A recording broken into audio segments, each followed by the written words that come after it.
บายดีกันเบิดสุขุสุกคนสำหรับคลิปนี้ก็สิเป็นคลิปพิเศษทุกคนก็อยากฝากถึงอันนั้นเนาะสำหรับผู้ใหญ่บ่หรือว่าท่านผู้ชมที่มีสิทธิ์และภาระบทบาทเนาะที่สามารถแก้ไข สภาพบ้านเมืองเนาะก็อยากเว้ากับเส้นทางนี่ทุกคนเส้นทางนี่ก็ถือว่าพิเศษเนาะมันบ่มีดอกไฟทุกคนมันบ่มีดอกไฟตั้งแต่เส้นทางจากครัวจนถึงอันนี้เนาะจนถึงพุ่นแหละโน่นสง่าจนถึงโน่นสง่าพุ่นแหละเนาะนี่เฮาก็พาทุกคนขี่ลงมาเบิ่งเส้นทางนี้มันมีอยู่เนาะลักไฟแต่ว่าไฟมันบ่ได้เปิดนะทุกคนและกลางคืนมันมักมีอุบัติเหตุตลอดเดือนหนึ่งอยากว่าเป็น10-20เทื่อเนาะทั้งกลางเว้นกลางคืนอุบัติเหตุก็เกิดตลอดบางเทื่อก็รถต่ำคนคือเมื่อคืนนี่อยู่แถวหน้าเฟอต้นตาลเนาะก็มีผู้หนึ่งก็เจ็บไปแล้วก็รถต่ำกันตลอดได้ทุกคนก็จนเมื่อยเบิ่งหั่นนะก็เลยมื้อนี้ก็เลยวางก็เลยอยากถ่ายคลิปให้หลายๆคนเพื่อเป็นกระบอกเสียงส่งถึงเนาะที่ทางแก้ไขล่ะทุกคนเพราะว่าก็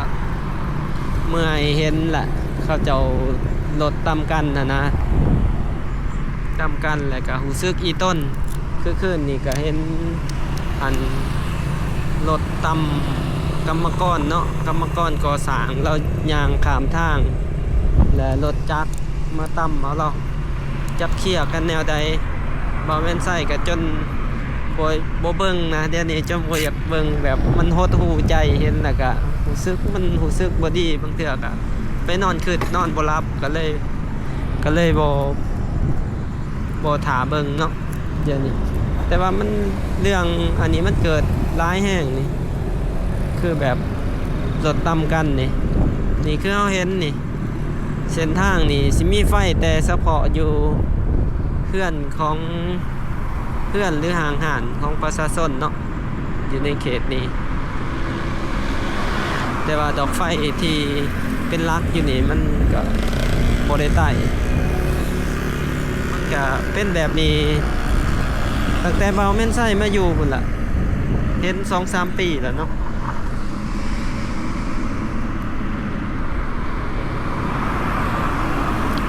ก็เลยวางมื้อนี้พาทุกคนมาเบิ่งสภาพนำกันเนาะคือนี่ก็บ่มีไฟนี่เดี๋ยวเราสิขี่ขึ้นไปพุ่นเนาะทางโน่นสว่างขึ้นไปโน่นสว่างออกไปวังซ้ายทุกคนก็เป็นเส้นที่อยู่หน้าห้างบอนเฮาอยู่หั่นแหละก็เห็นตลอดรถตามกันยามกลางคืนบ่ว่ากลางเว้นกลางคืนเนาะเส้นนี้ความจริงเส้นนี้มันก็บ่ได้ใกล้ทุกคนบ่ได้ใกล้จากถาดหลวงนะบ่แม่นว่านอกเมืองได้ ห่างจากถาดหลวงอยู่ประมาณ2กิโลเท่านั้นบ่ถึง2กิโลเมตรครับเมื่อคืนนี้เนาะก็มีเหตุเกิดอยู่บ่อนนี่รถจักรต่ำคนย่างข้ามทางเมื่อวานนี้ก็อยู่บ่อนนี่เลยแล้วก็เหตุเกิดตลอดได้อยู่บ่อนนี่รถต่ำกันนี่ตลอดนี่เขต3แยกบ่อนนี่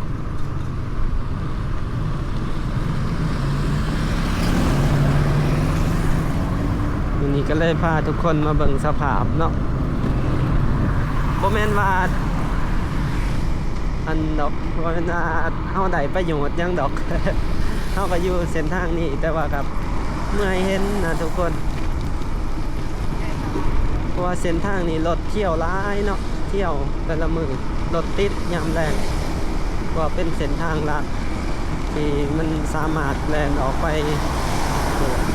ออกไปลัก21ออกไป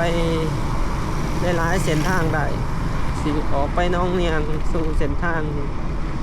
ไกลซ้อนพรหมวิหารก็ได้เนาะเส้นทางนี้ออกไปเราเห็นในเขตนี้เนาะสิเป็นโน่นสว่างบอนนี่ก็เป็นหนาห้องเฮียนโน่นสว่างเราสิเห็นว่ามีลักไฟอยู่ แต่ว่าไฟบ่ได้เปิดนะทุกคนคือคืนนี้ก็มีกลุ่มวัยรุ่นเนาะก็จะมาไล่อันนั้นทะเลาะวิวาทกันนี่แหละกับเบิ่งในกล่องกับมันมืดเนาะมืดบ่เห็นอยู่นี่ก็มีเซเว่นนำนอนสว่างเนาะนี่ก็สิแวะเซเว่นก่อนเส้นทางที่เราเห็นนี่มืดบอนนี่ก็มืดนี่บ่เห็นหยัง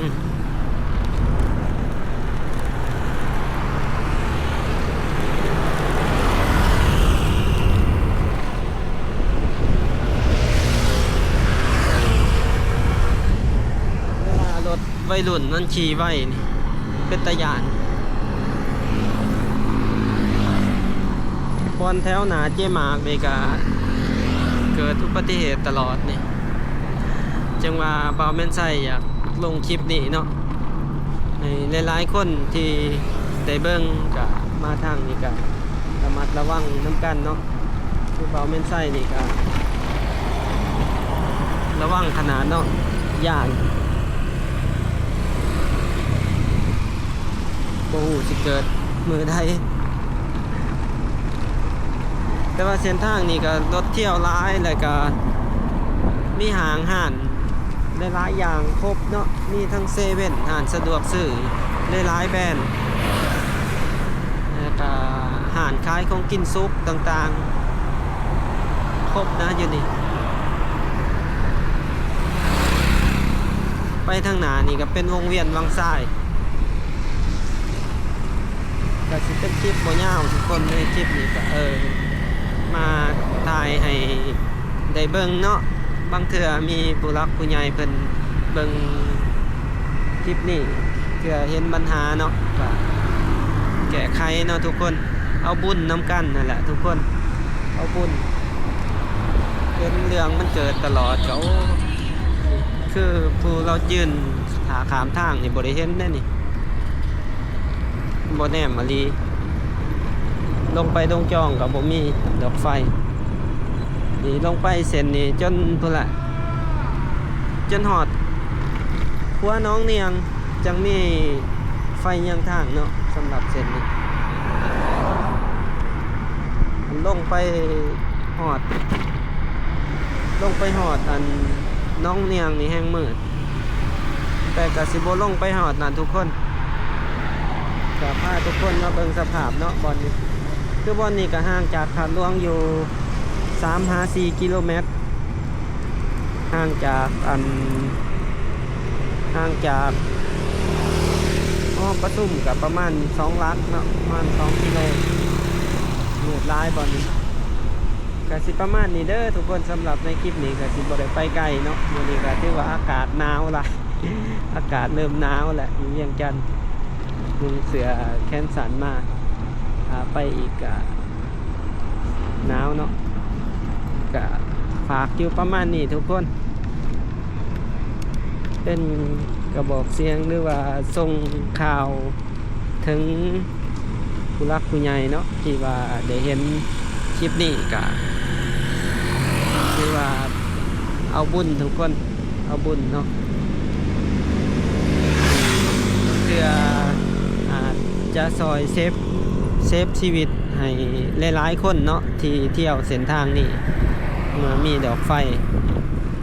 ทุกคนก็สิมีอยู่ประมาณนี้เด้อสำหรับคลิปนี้